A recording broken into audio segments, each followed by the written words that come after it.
preparados para la cinta familiar más salvaje del año. ¡Hurra!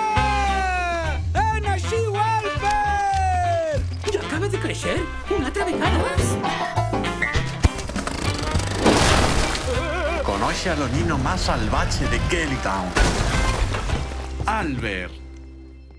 A la chen deste lugar no le foi goyo. Una estatua que hiera l'argüello do lugar. No nomás tendrez una estatua. ¡No! A Kellytown li cal un verdadero capitán de globo. Así no es que me voy a bella el mundo. Y si en primeras buscamos un tesoro pirata, así nos podremos mercar un globo. No, íbamos a furtalo. La chen que tiene globos no se la va vendiendo pelastí. Hola. ¿Y es un pirata? Soy como una mena de pirata. Puedo amostratos a furtar lo diamant más grande do mundo. ¿Creyez que lle buena idea? ¿Y es una nina normal? No, soy una nina seria. Aquí en esta misma tienda podrán ver lo diamant más gran y caro do mundo.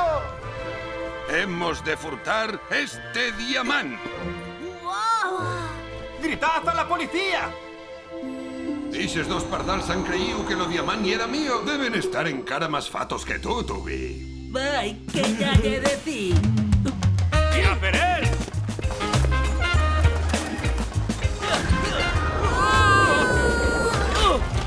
¿La conseguirán? Aquí lo tienes. ¿Y qué pasará con el diamante?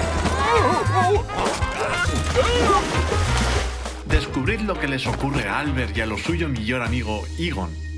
Soy rodeado de idiotas.